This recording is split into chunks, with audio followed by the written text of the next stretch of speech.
All right, we are going to start out today learning how to cast on in knitting. Casting on is just a way to put stitches onto your needle so that you can knit. There are many different ways to cast on, and the method that you choose might depend on what you like, what's easier for you.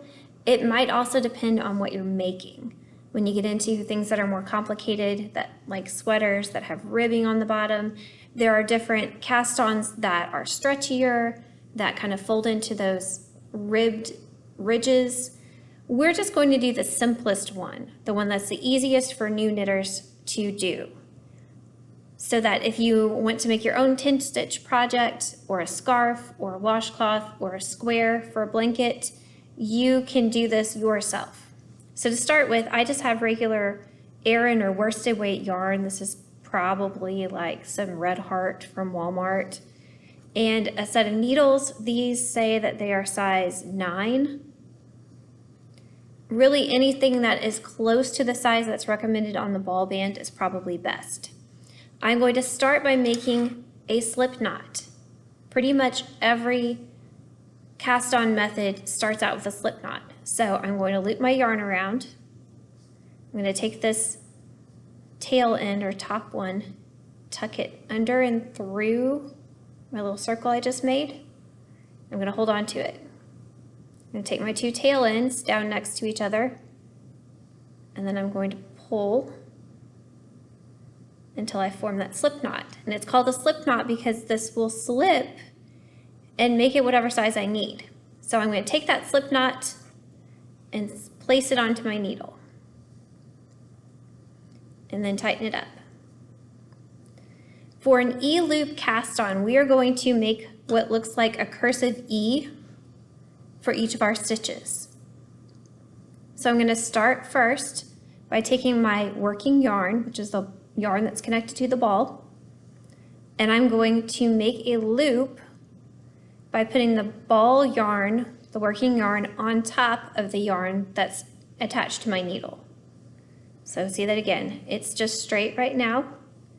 I'm going to loop it so that it goes under and then up and over. And then I'm going to scoop that onto my needle.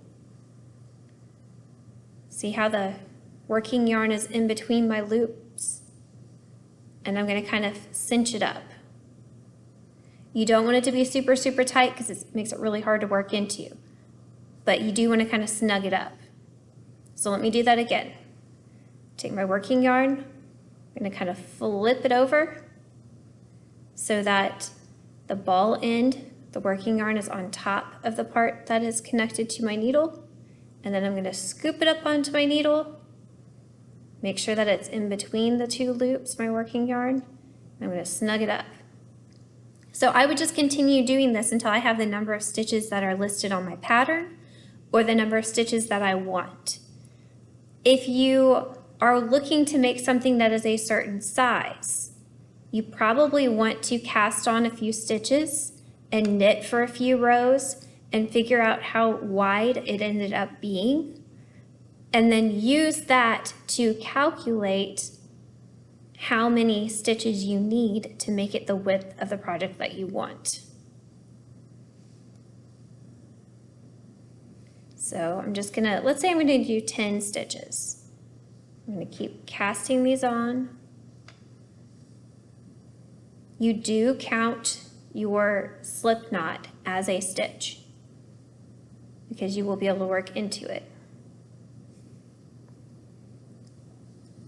Scoop it up. Snug it up.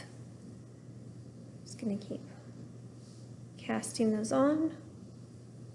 Once again, you want to make sure that working yarn is in between your loops each time.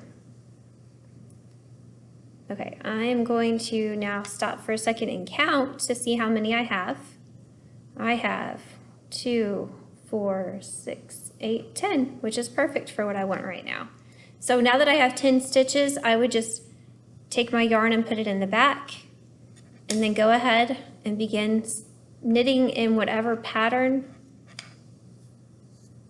I need for my project.